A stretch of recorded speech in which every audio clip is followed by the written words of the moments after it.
عن أبي هريرة رضي الله تعالى عنه قال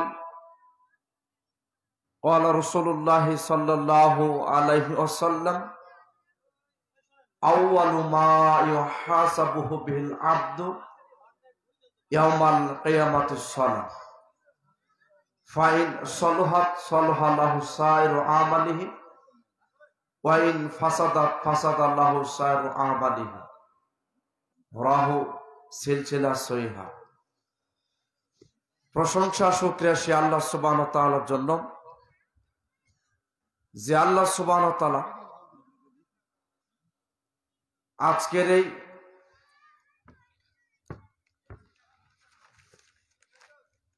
মাদ্রাসা দারুল ইসলাম সালাফি একাডেমি কুলবাড়িয়া মেহেরপুর কর্তৃক আয়োজিত প্রথম ইসলামিক জালসায় সম্মানিত সভাপতি মহোদয়, সম্মানিত আমার শ্রদ্ধাভাজন প্রধান অতিথি মহোদয়, বিশেষ অতিথি, আমন্ত্রিত উলামায়ে কেরাম এবং আমার সামনে মুসলিম ভাতৃবৃন্দ, পর্দার আড়ালে মা এবং বোনেরা, প্রশংসা শুকরিয়া সে আল্লাহ সুবহানাহু ওয়া তাআলার জন্য যিনি আপনাকে আমাকে সুস্থতার মাধ্যমে দুনিয়ার যাবতীয় অশ্লীলতা, খারাপ কাজ থেকে, দুনিয়ার ঝামেলা থেকে মুক্ত করে যে আল্লাহ সুবহানাহু ওয়া তাআলা আপনাকে আমাকে সুস্থতার মাধ্যমে এখানে উপস্থিত হওয়ার সুযোগ তৌফিক দান করেছেন, এই জন্য আমরা অবশ্যই খুশি না বেজার? বলেন খুশি না বেজার? এই জন্য শুকরিয়ার দরকার আছে না নাই? শুকরিয়া, প্রশংসা একমাত্র তার জন্য যিনি একমাত্র আপনার আমার সুপারিশ, অর্থাৎ মানে আপনার আমার যিনি প্রশংসা শুকরিয়া পাওয়ার যোগ্য, তার জন্য আমরা প্রশংসা আদায় করছি। জুড়ে বলে আলহামদুলিল্লাহ। আবারও শুকরিয়া আদায় করি যে আল্লাহ আপনাকে আমাকে হাসপাতালে বিছানায় রাখেন নাই, এই মাহফিলের সামনের ভিতরে আসতে পেরেছি। আল্লাহ আপনাকে আমাকে এখনো পর্যন্ত সুস্থতা দান করছেন, হায়াতে তয়্যবা দান করছেন, এই জন্য আবারও শুকরিয়া আলহামদুলিল্লাহ। সংক্ষিপ্ত দরুদ পেশ করছে আমাদের প্রিয় নবী, তার প্রতি, রাহমাতাল লিল আলামিনের প্রতি, যে নবী কোনোদিন মন গড়া কথা বলেন নাই, যা বলতেন ওহীর মাধ্যমে বলতেন, যে নবীর সুপারিশ ছাড়া পৃথিবীর কোনো মানুষ জান্নাতে যেতে পারবে না, যে নবী আপনাকে আমাকে হাউজে কাউসারের পানি নিজ হাতে পান করাবেন, যার মাধ্যমে মহাগ্রন্থ আল কোরআন মানব জাতির হেদায়েতের উৎস, সংবিধান, যার কারণে যার মাধ্যমে আমরা পেয়েছি, সেই নবীর প্রতি দরুদ সাল্লাল্লাহু আলাইহি ওয়াসাল্লাম। সম্মানিত উপস্থিতি, সংক্ষিপ্ত সময়ে আমার বক্তব্যের বিষয় শিরকের বেড়াজালে বর্তমান সমাজ এবং এর ভয়াবহতা। এই বিষয়ে পবিত্র কোরআন এবং সহিহ হাদিস থেকে গুরুত্বপূর্ণ কিছু আলোচনা তুলে ধরার চেষ্টা করব ইনশাআল্লাহ। এর আগে সম্মানিত আলোচক যিনি আলোচনা করছেন, আলহামদুলিল্লাহ অনেক সুন্দর আলোচনা করছিলেন, গুরুত্বপূর্ণ আলোচনা তুলে ধরার তিনি চেষ্টা করেছেন। আসলে সময় সংকীর্ণতার জন্য তিনি গুরুত্বপূর্ণ আলোচনা আরো রেখে দিয়েছেন, বলতে পারেন না। তো আলহামদুলিল্লাহ যা বলছেন আমরা অবশ্যই আমল করার চেষ্টা করব। কি বলেন? বলেন ইনশাআল্লাহ। বক্তব্য শুনে আমরা মানব, মানা এটা আপনার আমার জন্য নীতি, নিয়ম। আল্লাহ বলছেন শ্রোতা ওরাই যারা শোনে এবং বলে আমরা মেনে নিলাম, এরা হচ্ছে অরিজিনাল শ্রোতা, ঠিক কিনা? অনেকে আছে শোনে মানে না, যারা শোনে মানে না এটাও কিন্তু তাদের জন্য বিপক্ষের দলিল হবে। শুনছে মানে নাই, এর আরো মায়ের বেশি হবে। যাই জানে না ও তো জানেই না। যারা কোরআন তেলাওয়াত জানে কিন্তু পড়ে না, এর শাস্তি বেশি। রাসূলুল্লাহ সাল্লাল্লাহু আলাইহি ওয়াসাল্লাম বলছেন, যারা বিদ্যা অর্জন করছে, কোরআন জানে কিন্তু পড়ে নাই, সেই অনুযায়ী আমল করে নাই, এদেরকে উবদা করে জাহান্নামে নিক্ষেপ করা হবে। নাউজুবিল্লাহ বলেন। মানে পা থাকবে উপর দিক, মাথা থাকবে নিচের দিক, উবদা করে জাহান্নামে নিক্ষেপ করা হবে। আর যারা জানে না, এরা তো জানেই না, কিন্তু এদেরকেও আল্লাহ বলবে পৃথিবীর সব জানতে পেরেছ, সব জানো, সব বুঝো, কিন্তু কোরআন হাদিস সম্পর্কে তোমার এত জ্ঞান কম ছিল কেন, জানো নাই কেন? তো আল্লাহর সামনে কেউ মিথ্যা কথা বলার কোনো সুযোগ নেই। এই জন্য সম্মানিত উপস্থিতি, আমরা বক্তব্য শুনে সে অনুযায়ী আমল করার চেষ্টা করবো, জোরে বলেন ইনশাআল্লাহ। 2 নাম্বার, বক্তব্য চলাকালীন আমরা মনোযোগ দিয়ে আলোচনা শুনবো। এখানে 3 জন আলোচকই পবিত্র কোরআন সহিহ হাদিসের আলোকেই কথা বলবে, আজে বাজে কেউ কথা বলবে না, হাদিস কোরআনের বাইরে কেউ বলবে না। আর আমাদের বৈশিষ্ট্যই পবিত্র কোরআন সহিহ হাদিসের আলোকে কথাগুলো বলা। আর এই দেশে শত শত মুফতি মুহাদ্দিস বক্তা বের হয়েছে, যার ভূমিকায় 35 মিনিট যায় আপনার বক্তব্য এই আজে বাজে গল্প গুজব করে, আর পুরা বক্তব্য 1 থেকে 1.5 ঘন্টা, একটা হাদিসও পাবে না, কোরআনও পাবে না। কি বল, ঠিক কিনা? আজে বাজে সময় লস করে চলে যায়। লাইলি মজনু, শিরি ফরাত, ইউসুফ জুলেখা, মনসুর হাল্লার, সাদ্দাত, জুনায়েদ বাবুনগরী, বাগদাদি, বুগদাদি, কত কিছু, এদের জীবনী বলি শেষ। অথচ পবিত্র কোরআন আর সহিহ হাদিস বললে একজন মানুষের জীবন শেষ হয়ে যাবে, তবু সহিহ হাদিস শেষ হবে, ঠিক কিনা বলেন? আর এতগুলো সহিহ হাদিস, কোরআনের এতগুলো আয়াত থাকতেও মানুষ কিভাবে আজকে এই গল্প গুজব করে। ছোট ছোট বাচ্চারা, শিশু বক্তা, 32 ইঞ্চি 11 ইঞ্চি বক্তা, মহিলা বক্তা, কমেডিয়ান ইত্যাদি, এই সমস্ত বক্তব্য দিয়ে আজকে ওয়াজের মাহফিলকে হাস্য করে পরিণত করছে। কথা বলেন ঠিক কিনা? আলহামদুলিল্লাহ বলেন সবাই। মাননীয় প্রধানমন্ত্রী ধর্ম মন্ত্রণালয় থেকে, ইসলামিক ফাউন্ডেশন থেকে প্রায় 5টা বক্তার নাম অলরেডি সরকারিভাবে ধর্ম মন্ত্রণালয়ে চলে গেছে, এদেরকে যে কোনো সময় গ্রেফতার করবে। আলহামদুলিল্লাহ বলেন। এই 5টা বক্তা ধরি কমেডিয়ান, সব কমেডিয়ান। তার মধ্যে একটা হচ্ছে নরসিংদী মাঝহারি, নাম শুনছেন? খালি কান্না করে, ওর নাম হচ্ছে কান্না হুজুর। ইলিয়াস রহমান জিহাদি, গোপালগঞ্জের, কিভাবে মানুষ বিড়ি খায় তার ঢং স্টাইল দেখায় মঞ্চে। এই এটিএন নিউজ, আপনি দেখেন, সংবাদ দেখেন, এটিএন নিউজটা 5টা বক্তা অলরেডি তাদের নাম ঘোষণা হয়ে গেছে, যারা ওয়াজের মাঠকে কোরআন হাদিস থেকে দূরে রেখে আজকে পুরা মাহফিলকে কমেডিয়ান, হাস্যকার, গান বাজনায় পরিণত করার কারণে এদের প্রতি সরকার নজর দিয়েছে, বলে আলহামদুলিল্লাহ। আহলে হাদিসের সালাফি মানহাজের কোনো বক্তা নাই, শুকরিয়া না বলে আলহামদুলিল্লাহ। এই জন্য 3 নাম্বার কথা হচ্ছে, আজকে রাতটা আমরা আল্লাহ সুবহানাহু ওয়া তাআলার জন্য সময়টা তার জন্য ব্যয় করে দেব। কি বলেন? রাজি আছেন ইনশাআল্লাহ?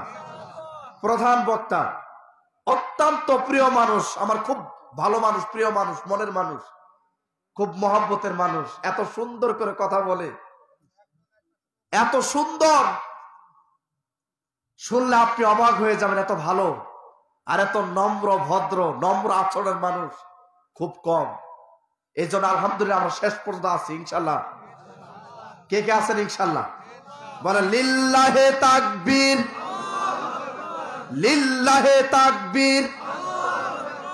আল কোরআনের আলো, সহিহ হাদিসের আলো,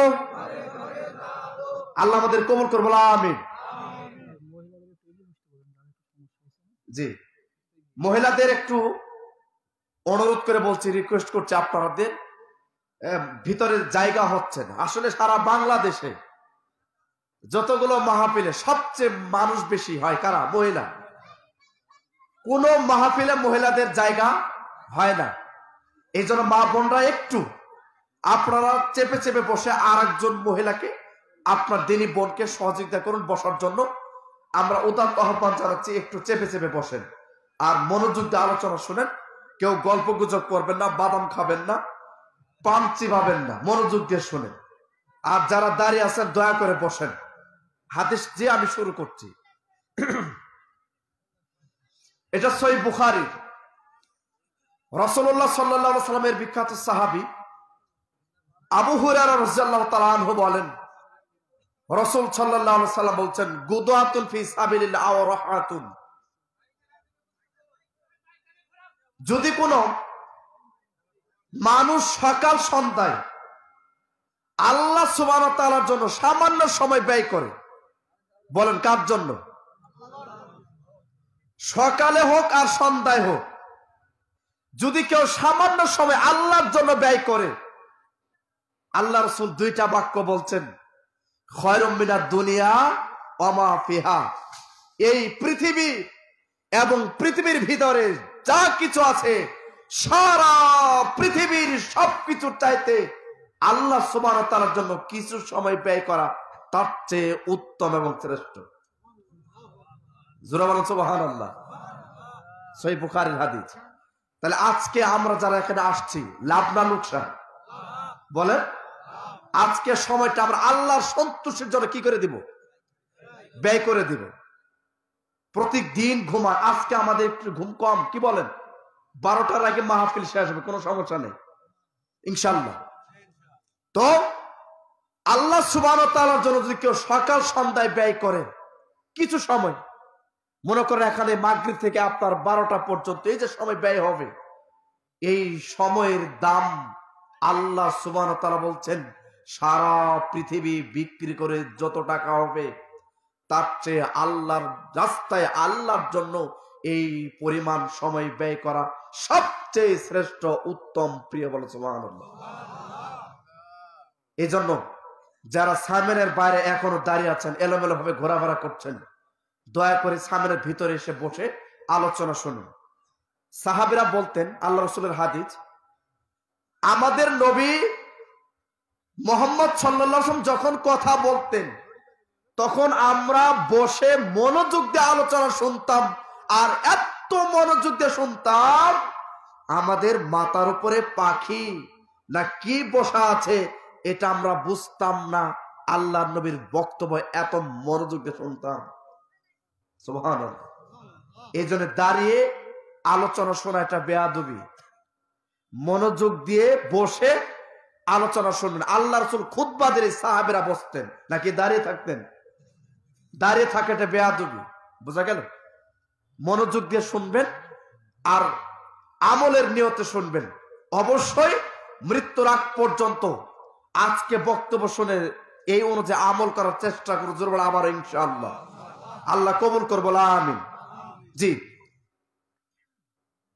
শিরকের বেড়াজালে বর্তমান সমাজ এবং এর ভয়াবহতা গুরুত্বপূর্ণ একটা সাবজেক্ট। ভারত, বাংলাদেশ, পাকিস্তান,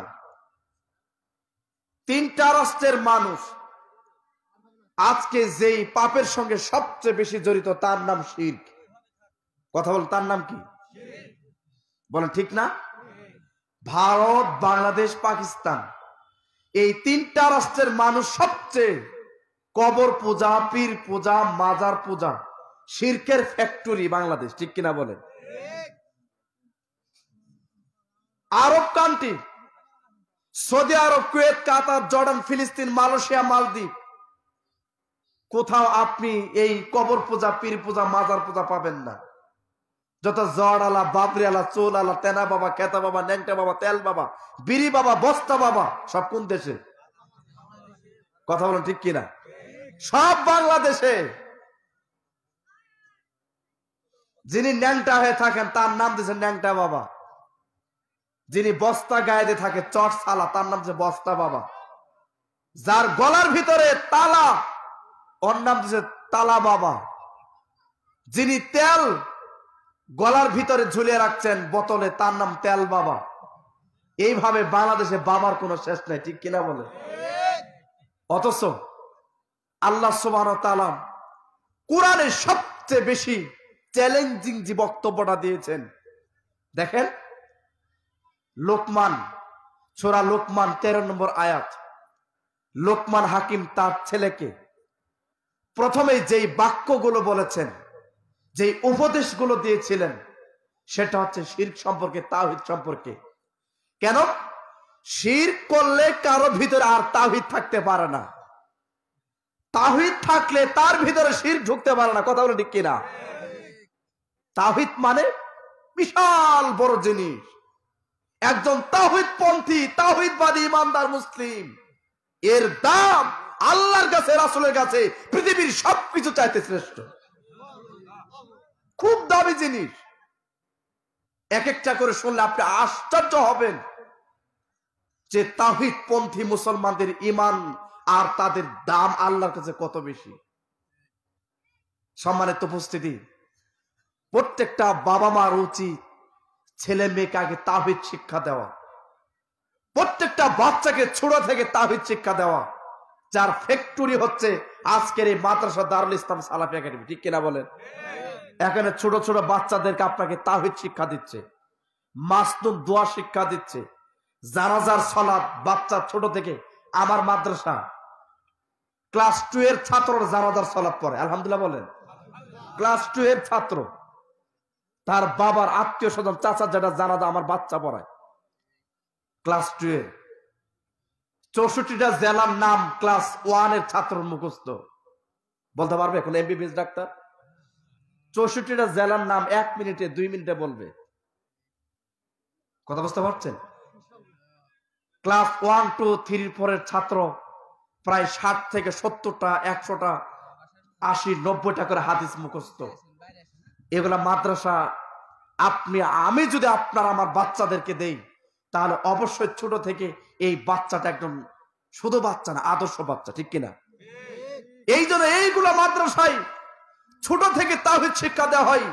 তাই লুকমান হাকিম দেখেন তার ছেলেকে প্রথমে নামাজের কথা বলেন নাই, রোজার কথা আগে বলেন নাই, সৎ কাজের আদেশ দাও, অসৎ কাজ থেকে নিষেধ করে এই কথা আগে বলেন নাই। বলছেন তার ছেলেকে, বলছেন লুকমান হাকিম, ইয়া বুনাইয়া, হে আমার আব্বু, হে আমার বৎস, লা তুশরিক বিল্লাহ, খবরদার, সাবধান, আল্লাহর সঙ্গে তুমি কোনোদিন শিরক করো না। শোনো আমার আব্বু ও আমার বৎস, শোনো, আল্লাহর সঙ্গে কোনোদিন শিরক করবে না। কেন করবে না? ইন্না শিরকা লা যুলমুন আযীম, নিশ্চয়ই অবশ্যই নিশ্চয়ই অবশ্যই পৃথিবীতে সবচেয়ে বড় ধরনের জুলম, অত্যাচার, সবচেয়ে বড় পাপ হচ্ছে আল্লাহর সঙ্গে শিরক করা। জোরে বলেন নাউজুবিল্লাহ। দেখেন বাবা তার ছেলেকে প্রথম কি সম্পর্কে দিলেন? শিরক করা যাবে না। তার মানে বাবা তার ছেলেকে ছোট থেকে তাওহীদ শিক্ষা দিচ্ছে। সুবহানাল্লাহ বলেন। কি নামাজের কথা বলছে? বলেন, নামাজের কথা আগে বলছে? খোলেন, তারপরে দেখেন 17, 18 সূরা লুকমান। আগে শিরক সম্পর্কে বললেন সূরা লুকমান 13 নম্বর আয়াত, আর 17, 18 নম্বর আয়াত থেকে বলছে আকিমিস সালাত, আব্বু এখন সালাত পড়ো, সৎ কাজের আদেশ দাও, অসৎ কাজ থেকে নিষেধ করো, সত্য কথা বললে জেল জুলুম গালিগালাজ আসবে, হক কথা বললে অতএব আব্বু তুমি ধৈর্য ধারণ করিও। সুবহানাল্লাহ। নামাজের কথা কিন্তু পরে বলল। তাহলে প্রত্যেকটা বাবা মার উচিত ছেলেকে আগে কি শিক্ষা দেওয়া? তাওহীদ শিক্ষা দেওয়া। তার মানে আল্লাহ এক, অদ্বিতীয়, তার কোনো শরীক আছে? এই বাচ্চাকে ছোট থেকে বলতে হবে, বলো ওয়াহদাহু লা শারীকা লাহ, তিনি এক, অদ্বিতীয়, তার কোনো শরীক নাই। এটা যদি কোনো বাচ্চা ছোট থেকে জানে, এই জীবনে কোনোদিন কবরের সামনে সিজদা দিবে? বলেন, মাজারে সিজদা দিবে? কোন তরিক ধরবে? ধরবে না। কারণ বাচ্চা জানে আল্লাহ এক, অদ্বিতীয়, তার কোনো শরীক নাই। এই জন্য লুকমান হাকিম তার ছেলেকে প্রথম এই আয়াতটা, এই কথাটা বলছেন। আর আল্লাহ এত পছন্দ করেছেন, তার কথাগুলো কোরআনের আয়াত হিসেবে আল্লাহ তুলে দিয়েছে। সুবহানাল্লাহ। কিয়ামত পর্যন্ত সারা বিশ্ববাসী এই আয়াতগুলো পড়বে। কথা বলেন ঠিক কিনা? দেখেন আব্দুল্লাহ ইবনে মাসউদ রাদিয়াল্লাহু তাআলা আনহু বলেন, রাসূল সাল্লাল্লাহু আলাইহি ওয়াসাল্লামের কাছে একজন ব্যক্তি আসছেন, এসে আল্লাহ রাসূল সাল্লাল্লাহু আলাইহি ওয়াসাল্লামকে বলছে, ইয়া রাসূলুল্লাহ ইউজাব্বু আকবার ইনদাল্লাহ, আল্লাহ রাসূল, আল্লাহর নিকট সবচেয়ে বড় পাপ কোনটি বলেন? আল্লাহ রাসূল বলেন, আল্লাহর নিকট সবচেয়ে বড় পাপ কোনটি? ইসলামের সবচেয়ে যে গুনাহ, সেই পাপ নাম কি বলেন? আল্লাহ রাসূল প্রথমে বলছে আশিরকু বিল্লাহ। ইসলামের ভিতরে আল্লাহর কাছে সবচেয়ে বড় পাপ হচ্ছে আল্লাহর সঙ্গে শিরক করা। কেন? শিন র কাফ শিরক, তিনটা শব্দ। শিরক এটা আরবি শব্দ, যার বাংলা অর্থ হচ্ছে অংশীদার সাব্যস্ত করা, তুলনা করা, সমকক্ষ মনে করা।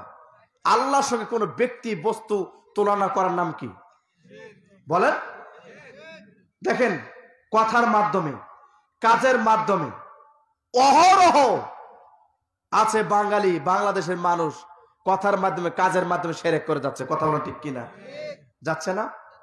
আপনি বলছেন ডাক্তার ভালো তাই রুগীটা বেঁচে গেল, মাঝি ভালো তাই নৌকাটা ডুবে নাই, ড্রাইভার ভালো তাই গাড়িটা অ্যাক্সিডেন্ট হয়নি, এই তাবিজ কবচ মাদুলি আমার রোগটা ভালো করেছে, এই নাপা প্যারাসিটামল এরপরে থাকলো ইত্যাদি ওষুধ না থাকলে আমি বাঁচতাম না, এই ওষুধে আমাকে ভালো করছে। বলেন কি করছে? বলেন কি করছে? শিরক করছে। বলে কিনা? বলেন, বলে না? আজকে গাভী না থাকলে আমার সংসার চলতো না, আজকে আমার ঘরে এই ধান না আসলে আমি চলতাম না। অথচ চলানোর মালিক কে? রিজিকের মালিক কে? রিজিক কি আপনার হাতে? সূরা হুদের 6 নম্বরে আল্লাহ বলেন নাই এই আসমানের নিচে জমিনের উপরে এমন কোন কীট পতঙ্গ নাই, পশু প্রাণী নাই যার রিজিকের ব্যবস্থা আমি আল্লাহ না করেছি। সুবহানাল্লাহ বলুন। তার মানে প্রত্যেকটা পশু প্রাণী কীট পতঙ্গের রিজিকের ব্যবস্থা কে করছেন? রিজিক নিয়ে টেনশন করা যাবে না। সহিহ মুসলিমের হাদিস, আল্লাহ রাসূল বলছেন কাতাবাল্লাহু মাকাদির খালাইক আয়াখলুকু সামাওয়াতি ওয়াল আরদ বি50 আলফা সানা। এই আসমান জমিন সৃষ্টির 50,000 বছর আগে মানুষের তাকদীরে আল্লাহ রুজি নির্ধারণ করে দিয়েছে। বলেন সুবহানাল্লাহ। রিজিকের টেনশন কেন আপনার? আল্লাহ রাসূল সাল্লাল্লাহু আলাইহি সাল্লাম বলছেন সঙ্গী সাথীরা শুনো, মরণ মানুষকে পিছনে পিছনে যেইভাবে ধাওয়া করে ঠিক সেইভাবে রিজিক তোমার পিছনে পিছনে ধাওয়া করবে। সুবহানাল্লাহ বলে। মৃত্যু মানুষের পিছনে যেইভাবে ধাওয়া করে মৃত্যু যেমন হবেই, আল্লাহ রাসূল বলছে রিজিক ঠিক মানুষের পিছনে পিছনে ছুটবে। রিজিক বলবে ধর রিজিক খানি। কয়টা রিজিক খাবি? সুবহানাল্লাহ বলবেন না? রিজিকের টেনশন জীবনে করবেন না, তাহলে আল্লাহ কষ্ট পান। কথা বলেন ঠিক কিনা? রিজিকের চিন্তা তো তিনি করুন, আপনি কেন? আল্লাহ বলছে সূরা জুমার 9-10, আল্লাহর ইবাদত করে জমিনে ছড়ে পড়েন, আল্লাহর অনুগ্রহ খুঁজেন, ওর ভিতরে আল্লাহ আপনাকে দয়া করবেন। ঠিক কিনা? আল্লাহ বলছে সালাত শেষ করে জমিনে ছড়ে পড়ে, যার যে কাজ, যার যে কর্ম, এই কর্ম ভিতরে ঢুকে যাও এবং আল্লাহর অনুগ্রহ খুঁজতে থাকো। আল্লাহ তোমাকে দয়া করবেন, অনুগ্রহ করবেন। সুবহানাল্লাহ। কিন্তু আল্লাহর কাজ করে জমিনে ছড়ে যেতে হবে। ঠিক কিনা বলেন? ফজরের সালাত দিয়ে আপনার আমার 5 ওয়াক্ত সালাতের দরজা শুরু হয়। 5 ওয়াক্ত সালাতের দিন শুরু হয়, দরজা শুরু হয় ফজর দিয়ে। সহিহ মুসলিমের হাদিস, আল্লাহ রাসূল সাল্লাল্লাহু আলাইহি সাল্লাম বলছেন যে ব্যক্তি ফজর দিয়ে তার দিন শুরু করে, 5 ওয়াক্ত সালাতের দরজা শুরু করে যে ব্যক্তি ফজর দিয়ে, তার সারা দিনের সমস্ত দিনের জিম্মাদারি দায়িত্ব আল্লাহ নিজে বহন করে। তার মানে আপনি এখন কার জিম্মায়? আল্লাহর জিম্মায়। ফজর দিয়ে আপনার দিন শুরু করলে সমস্ত দিনের জিম্মাদারি আল্লাহ বলছে আমি নিজে বহন করব। চিন্তা করছেন? 2 নাম্বার, আল্লাহ রাসূল বলছেন ফজরের 4 রাকাত সালাত, 2 রাকাত সুন্নাত সালাতের নেকি আল্লাহ রাসূল বলছেন ফরজ 2 রাকাত বলেন নাই। সহিহ মুসলিমের হাদিস, আল্লাহ রাসূল সাল্লাল্লাহু আলাইহি ওয়াসাল্লাম বলছেন রাকাতাল ফাজরি খায়রুম মিনাদ দুনিয়া ওয়া মা ফিহা। যে ব্যক্তি ফজরে 2 রাকাত সুন্নাত সালাত আদায় করবে, সারা পৃথিবীর সমস্ত যত কিছু আছে এই পৃথিবী এবং পৃথিবীর ভিতরে এগুলা বিক্রি করে যত টাকা হবে, তবু ফজরে 2 রাকাত সুন্নাত সালাতের সমান নেকি হবে না।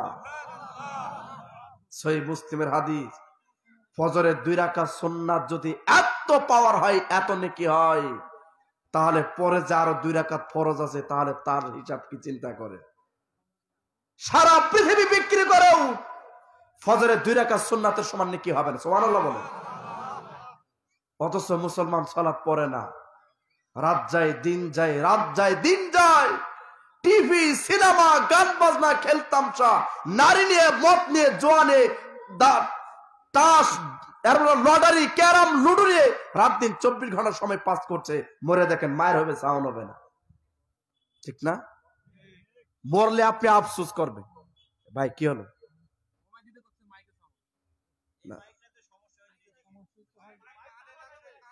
সাউন্ড দেন না তো আমার কষ্ট হবে, আর এটা তো সাউন্ড খুব কম। জি আচ্ছা, সম্মানিত উপস্থিতি, মা বোনদেরকে আবারও বলছি, জায়গা হচ্ছে না, আপনারা একটু চেপে চেপে বসে অন্য মহিলাদেরকে বসার সুযোগ করে দেন। আল্লাহ আপনাদেরকেও অবশ্যই অবশ্যই যা যা খায়ের দান করুন, জায়গা দেন আর একজন মা বোনকে। আমরা বক্তব্য যেটা বলছিলাম, বক্তব্যের ভিতরে কথা বলবেন না, তাহলে মনোযোগ নষ্ট হয়ে যায়। সম্মানিত উপস্থিতি, যেটা বলছিলাম, ইসলামের ভিতরে সবচেয়ে বড় পাপ মুখস্থ করছেন তো সবাই, নাম কি? শিরক। শিরক করলে আল্লাহকে অপমান করা হয়, অপদস্থ করা হয়, ঠিক কিনা বলেন? শিরক করলে আল্লাহকে তুচ্ছ মনে করা হয়, ছোট মনে করা হয়। আল্লাহ আবার কি?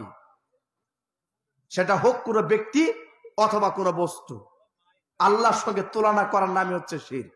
বোঝা গেল? কোন ব্যক্তি বা বস্তু আল্লাহর সঙ্গে সম্পর্ক জুড়ে দেওয়ার নাম হচ্ছে শিরক। আজকে মানুষ অসংখ্য শিরকের মাধ্যমে তার আমল বাতিল করছেন। শিরক করার কারণে মানুষ পথভ্রষ্ট হয়ে যায়, শিরক করার কারণে মানুষ গুমরাই হয়, জাহান্নামী হয়ে যায়। শিরক করার সাথে সাথেই এই যাবত যত নেকামল আছে সব বাতিল, একটাও থাকবে না। শিরক করলে আপনার কোনো আমল থাকবে না, সব বাতিল। আর বিদআত করবেন, আমল করবেন, একটাও কবুল হবে না। তাহলে পাপ দুটা কঠিন না সহজ? বলেন কঠিন না? শিরক করলে আমাদের আল্লাহকে অপমান করা হয়, আর বিদআত করলে আমাদের নবীকে কি করা হয়? অপমান করা হয়। শিরক করলে কোনো আমল টিকবে না, যা করছেন সব বাতিল। আর বিদআত করছেন, আমল করছেন, সামনের কোনো ইবাদত কবুল হবে না। তাহলে কঠিন না? বলেন কঠিন না? আর শিরক আর বিদআত বাংলাদেশ, ভারত, পাকিস্তান 3টা রাষ্ট্রের মানুষ সওয়াবের আশাই করে, ঠিক কিনা বলেন? নেকি মনে করি করে, সওয়াবের আশাই করে। তাই সুফিয়ান সাওরি রাহিমাহুল্লাহ বলছেন, শয়তান মানুষকে শিরক বিদআত করাতেই সবচেয়ে তৎপর বেশি থাকে। অন্য কোনো পাপ মানুষ যে কোনো সময় তওবা করে ক্ষমা নিতে পারে আল্লাহর কাছ থেকে। এই জন্য মানুষ শিরক আর বিদআত যেহেতু সওয়াবের আশাই করে, শয়তান চাই এই 2টা কাজ বেশি করায়, যেহেতু মানুষ তওবা করার সুযোগ নেই, ঠিক কিনা বলে? সুফিয়ান সাওরি রাহিমাহুল্লাহ বিখ্যাত মনীষী, তিনি এই কথাটা বলছেন। এই জন্য শয়তানের টার্গেট হচ্ছে শিরক আর বিদআত বেশি বেশি করানো। কেন? যেহেতু সওয়াবের আশাই করে, তওবা করার সুযোগ আছে? জোরে বলেন নাই। এই জন্য শয়তান চাই শিরক আর বিদআত করুক। অন্যান্য পাপ ক্ষমা হবে তওবা করলে। সম্মানিত উপস্থিতি, শিরকের ব্যাপারে 4 নম্বর সূরা নিসার 36, 48, 116 এই আয়াতগুলোতে আল্লাহ সুবহানাহু ওয়া তাআলা বলছেন, মহান আল্লাহ তাআলা বলেন, ইন্নাল্লাহ, নিশ্চয় আমি আল্লাহ, লা ইয়াগফিরু, ক্ষমা করব না, আইশুরাকা বিহি, যে ব্যক্তি আমার সঙ্গে শিরক করে।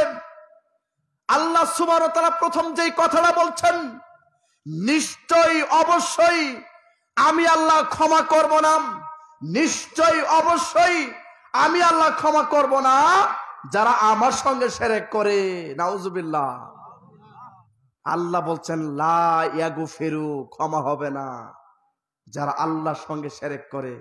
এরপরে আল্লাহ বলছেন ওয়া ইয়াগফিরু, ক্ষমা হবে মা দুনা যালিকা লিমান ইয়াশা, বান্দা এছাড়া যদি কোনো পাপ করো।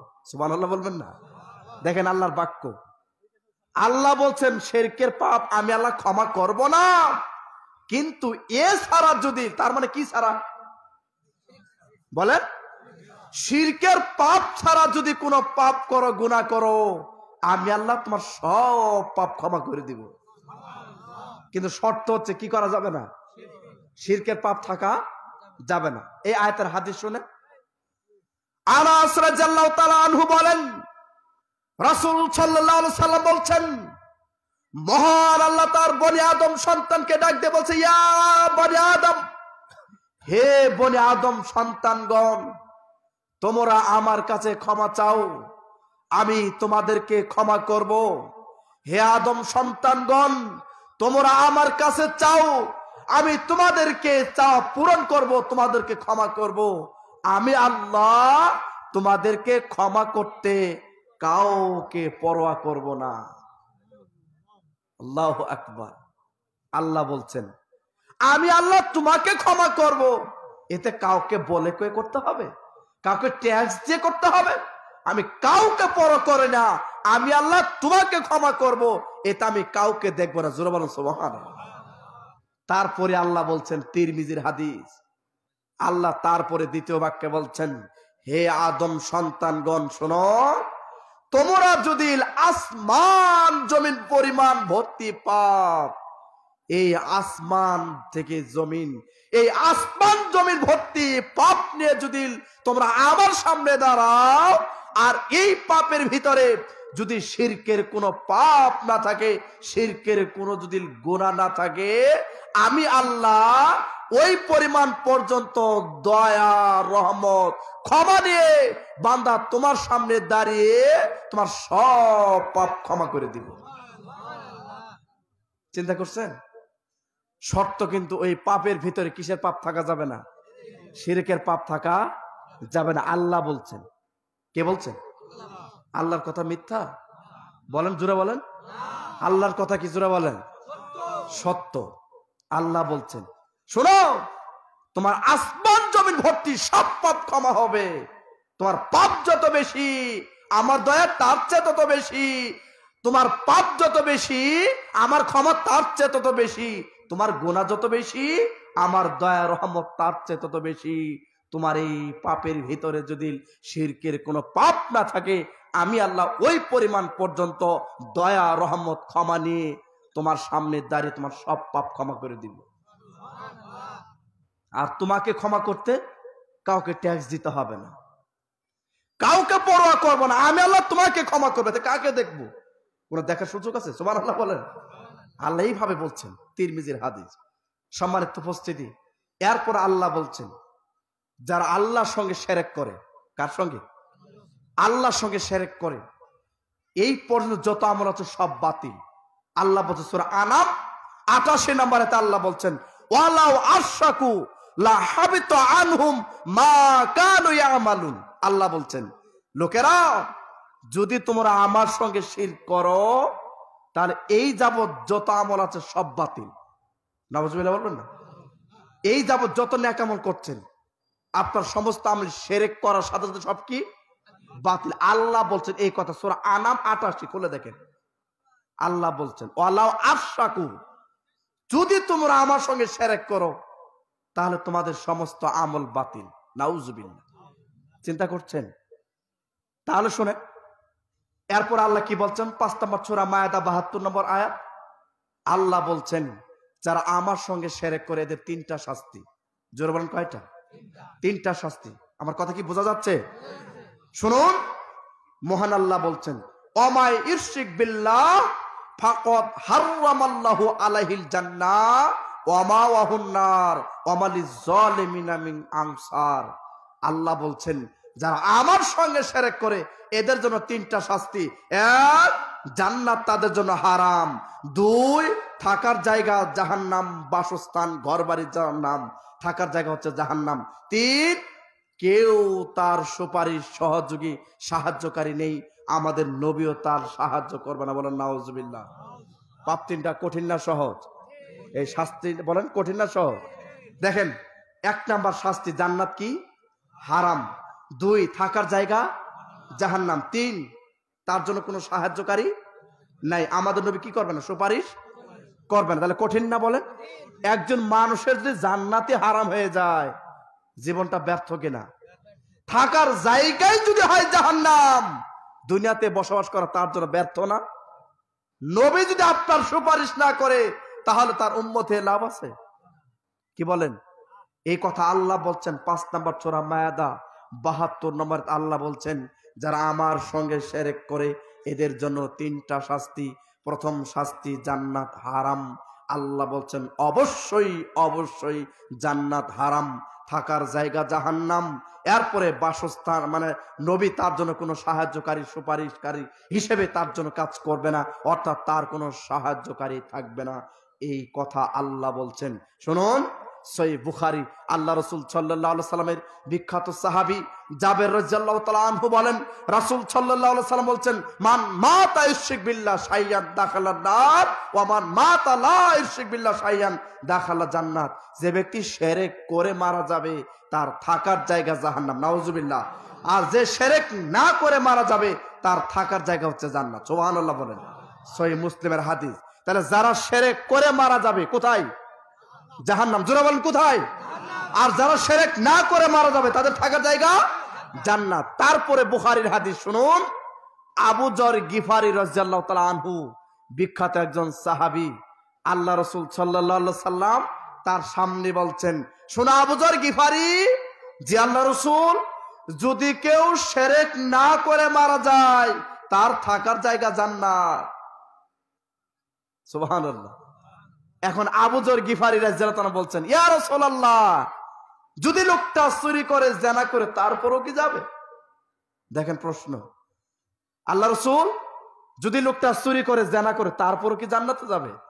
আল্লাহ রাসূল বলছেন, শোনো আবু যর গিফারী, তারপরও লোকটা জান্নাতে যাবে। সুবহানাল্লাহ বলেন।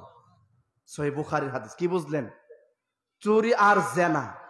এখন আবু যর গিফারীর বিশ্বাস হচ্ছে না যে শিরক না করে মারা গেলে জান্নাত, আরো তো পাপ আছে, চুরি করলে জিনা করলে তারপর কি জান্নাতে যাবে? আল্লাহ রাসূল বলছে, হ্যাঁ আবু যর গিফারী, এর পরও লোকটা জান্নাতে যাবে। কেন? চুরি আর জিনা এটা আল্লাহর সাথে সম্পর্কিত পাপ, যে কোনো সময় তওবা করলে ক্ষমা হয়ে যাবে। ঠিক কিনা বলেন? বলেন।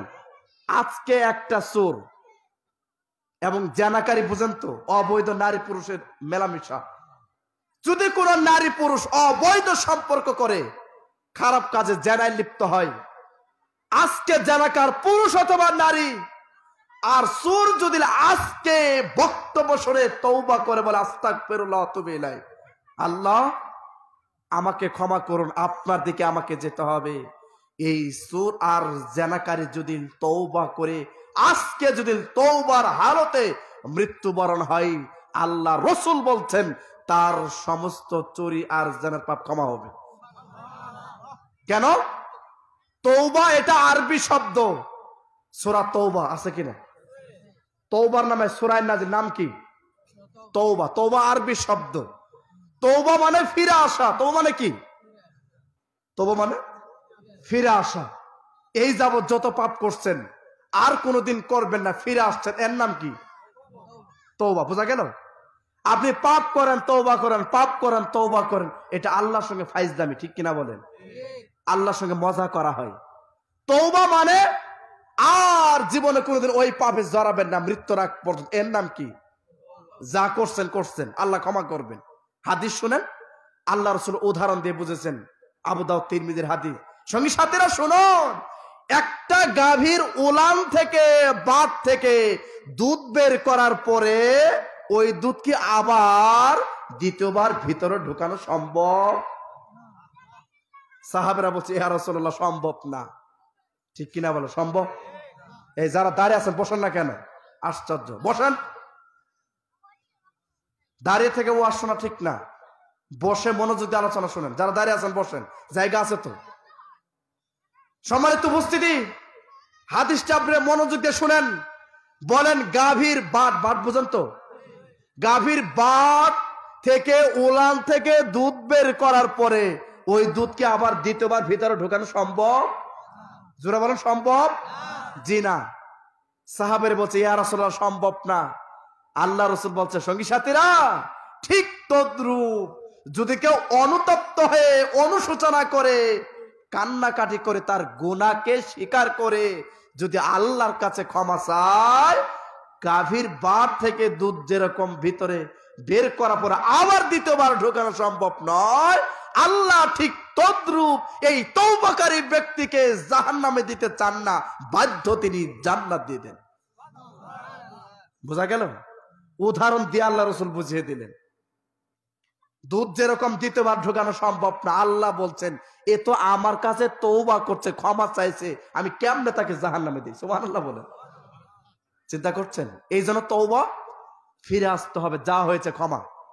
একটা জেনাকার নারী পুরুষ জীবনে অনেক অবৈধ কাজ করছে, আজকে তওবা করছে, আর জীবনে কোনোদিন মৃত্যুর আগ পর্যন্ত অবৈধ সম্পর্কে জড়াবো না যদি সে বলতে পারে। আর যদি এই পাপের সঙ্গে কোনোদিন না জড়ায়, আল্লাহ তার পাপ ক্ষমা করে দিবেন। কথা বলেন? শুধু একটা পাপই ক্ষমা নাই, পৃথিবীর সব পাপ ক্ষমা হবে, ঠিক কিনা বলেন? একটা পাপ ক্ষমা হবে না, তার নাম কি? সবাই জোরে বলে, তার নাম কি? মনে থাকবে ইনশাআল্লাহ। এছাড়া পৃথিবীর যে কোনো পাপ তওবা করলেই, অনুতপ্ত হয়ে ক্ষমা চাইলে ক্ষমা হবে।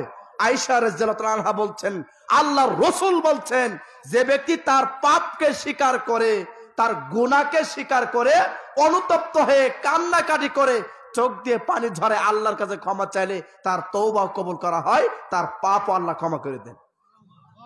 কিন্তু অনুতপ্ত হতে হবে। আপনার তওবা করবেন আপনার গুনাহকে স্বীকার করে। বলেন, আমরা যে গুনাহ করছি এটা স্বীকার করতে পারবেন না? কি অস্বীকার? আল্লাহর সামনে অস্বীকার করতে পারবেন? আল্লাহ বলো দেখো তো এই পাপগুলো তোমার কিনা? আল্লাহ বলবেন। যদি সেদিন কোনো মানুষ অস্বীকার করে, বাঁচতে পারবে? কি সিসি ক্যামেরা নাই? বলো প্রজেক্টর নাই? আল্লাহর ভিডিওর চাইতে পৃথিবীর কোনো শ্রেষ্ঠ ভিডিও আছে? কথা বলো না। আছে বলেন? প্রত্যেকটা জিনিস মুহূর্তে, সেকেন্ডে কি হচ্ছে বলেন? রেকর্ড হচ্ছে না?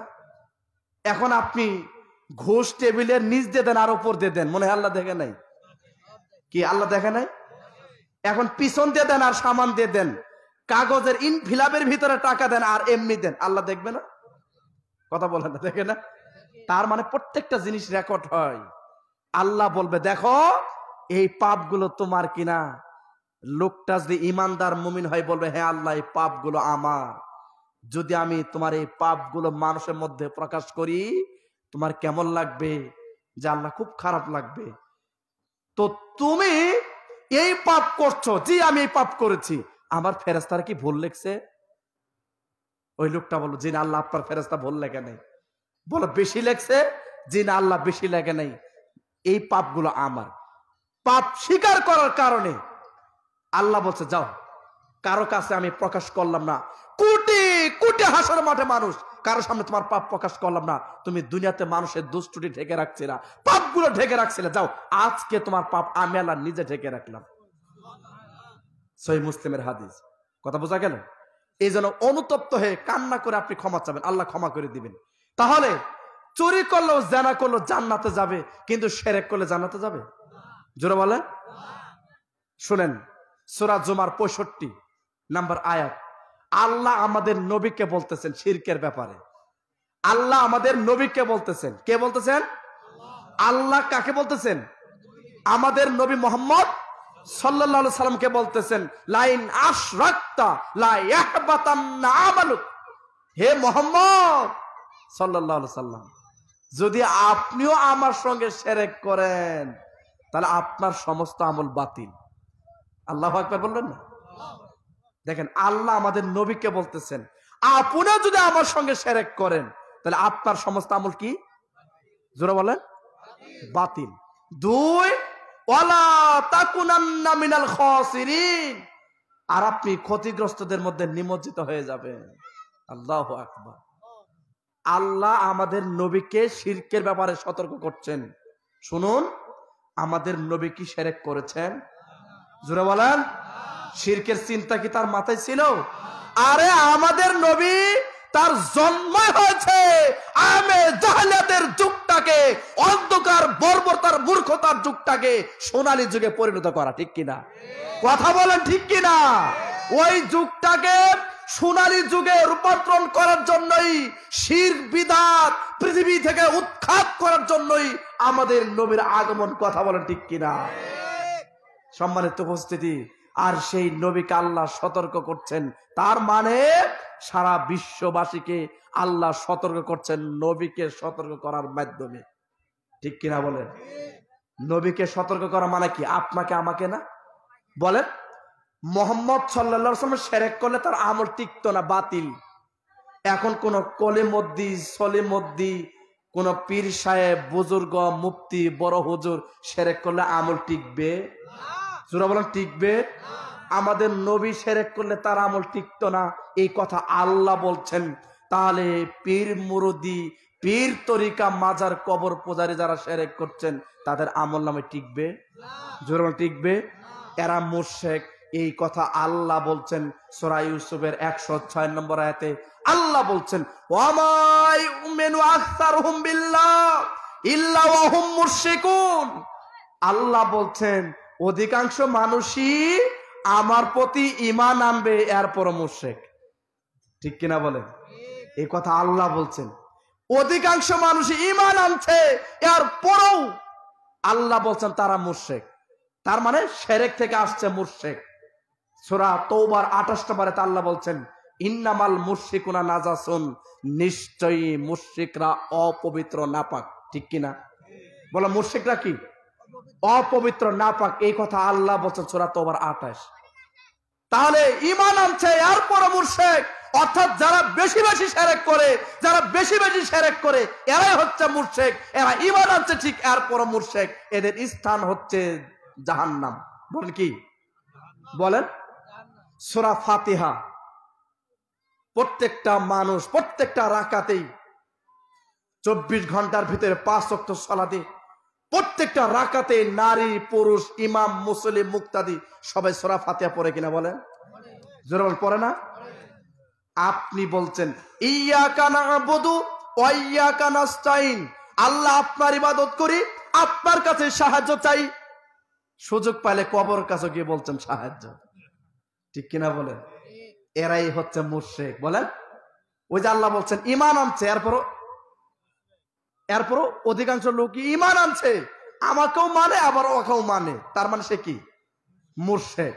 ইয়্যাকা না'বুদু, আমরা আপনার ইবাদত করি, ওয়া ইয়্যাকা নাস্তাইন, আপনার কাছে সাহায্য চাই। সুযোগ পাইলে কবরে, মাজারের কাছে সিজদা দিয়ে বলছেন, আমার স্ত্রীর বাচ্চা হচ্ছে না, বাচ্চা দেন।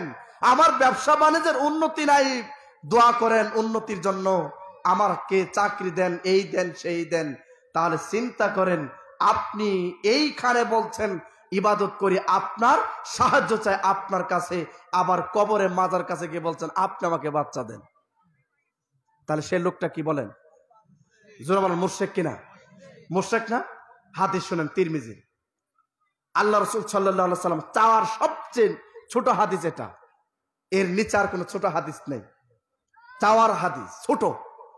আল্লাহ রাসূল বলছেন, সঙ্গী সাথীরা শোনো, কারো জুতার ফিতা, দুইটা জুতা, একটার জুতার ফিতা ঠিক আছে কিংবা হারিয়ে গেছে। কথা বোঝা গেল? আমার দিক তাকান। দুইটা জুতার ফিতা না, দুই পায়ের কয়টা জুতা? দুইটা জুতা, দুইটা জুতার ফিতাই তো থাকে। আল্লাহ রাসূল সাল্লাল্লাহু আলাইহি ওয়াসাল্লাম বলছেন, সঙ্গী সাথীরা শোনো, একটা জুতার ফিতা আছে, আরেকটা জুতার ফিতা ছিঁড়ে গেছে কিংবা হারিয়ে গেছে। এই একটা জুতা ফিতার চাওয়ার জন্য শুধুমাত্র একমাত্র সাহায্য চাবে আল্লাহর কাছে। কথা বলেন ঠিক কিনা? তারপর আল্লাহ রাসূল বলছেন, সঙ্গী সাথীরা শোনো, কারো ঘরে যদি 1 চিমটি লবণ অভাব পড়ে, কারো যদি 1 চিমটি লবণ শর্ট পড়ে, অভাব পড়ে, এই 1 চিমটি লবণের জন্য সাহায্য চাবা শুধুমাত্র একমাত্র আল্লাহর কাছে। কথা বলেন ঠিক কিনা? কিয়ামত পর্যন্ত মানুষ কবরে, মাজারের কাছে চাইলে পাবে? জোরে বলেন, পাবে? হাদিস শুনেন।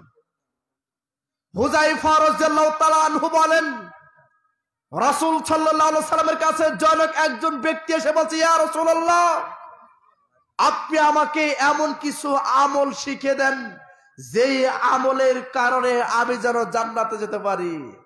সুবহানাল্লাহ বলে। বেদুইন লোকের জান্নাতে যাওয়ার কি আছে বলেন? আশা আছে। তার মানে কিছু আমল আমাকে শিখিয়ে দেন যাতে আমি জান্নাতে যেতে পারি। কথা বুঝতে পারছি? আল্লাহ রসুল এই লোকটাকে 5টা বাক্য সিরিয়াল শিখিয়ে দিলেন। শোনো, তোমাকে কাজ করতে হবে 5টি। 1, ঈমান আনবা শুধু আল্লাহর উপর। 2, তার সঙ্গে কোনোদিন শিরক করবা না। 3, কোনোদিন ফরজ সালাত ছাড়বা না। 4, রমজান মাসে সিয়াম রাখিও। 5, সামর্থ্য হলে যাকাত দিও। কয়টা হলো? এই 5টা বাক্য আল্লাহ রসুল এই বেদুইন লোকের মুখে বললেন। আবার বলছি, শোনো, তোমাকে কাজ করতে হবে এই। 1, ঈমান আনবা শুধু কার উপর? সবাইকে বলতে হবে। আমরা ঈমান আনছি কার উপর? আমানতু বিল্লাহ, ঠিক না? কোন সন্দেহ আছে? কোন মাজারে কবরের উপর পীর সাহেবের ঈমান আনছেন? কার উপর? সবাই জোরে বলেন, কার উপর? আবার বলেন, কার উপর?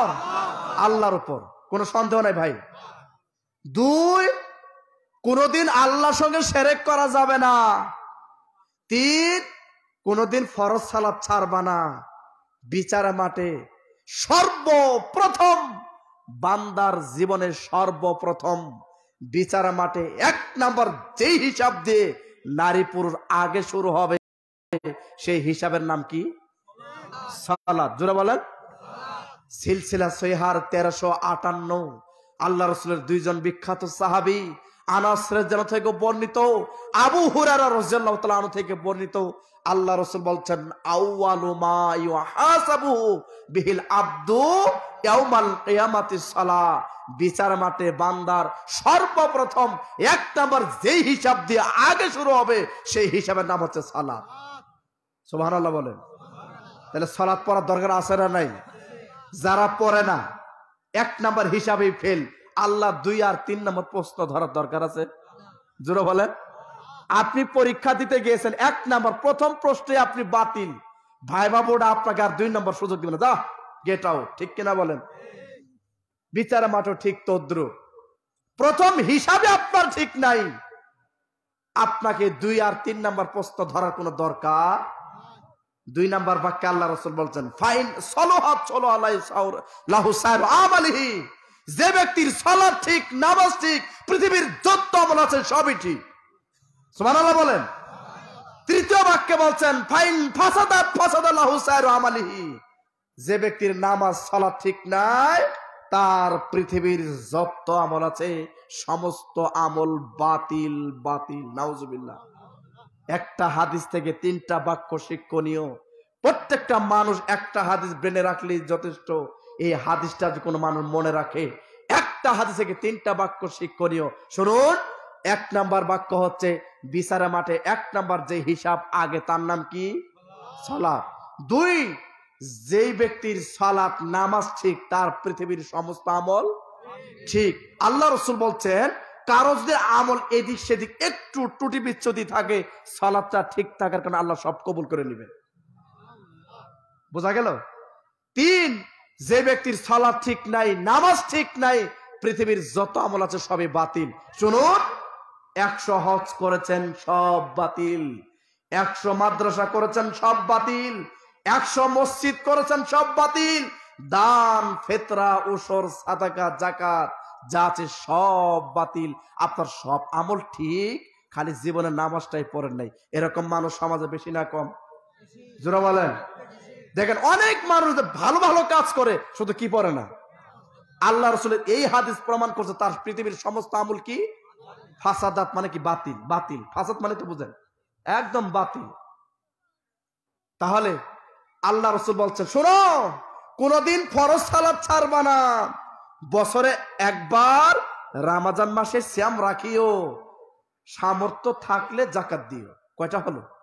এই 5টা বাক্য আল্লাহ রাসূল বেদুইনকে বলছেন। ওই বেদুইন লোক 5টা বাক্য শুনেই আল্লাহ রাসূলের মুখের উপরে বলছেন, ওয়াল্লাহি, আল্লাহর কসম, ওয়াল্লাহি, আল্লাহর কসম করে বলছি, হে মুহাম্মদ, আপনি শুনুন, এই 5টার চাইতে আমি কমও করব না, বাড়াবো না। এই কথা বলে বেদুইন লোকটা চলে যাচ্ছে। আল্লাহ রাসূল সাহাবীদেরকে ডাক দিয়ে বলছেন, সঙ্গী সাথীরা শোনো, তাড়াতাড়ি আসো, দৌড়ে আসো, আমার কাছে তাড়াতাড়ি দৌড়ে আসো। তোমরা এখন এই মুহূর্তে দুনিয়াতে বাস্তবে এখন তোমরা কি জান্নাতি মানুষ দেখে তোমাদের চক্ষু কি শীতল করতে চাও? তোমরা কি জান্নাতি মানুষ দেখে তোমরা কি আনন্দিত হতে চাও?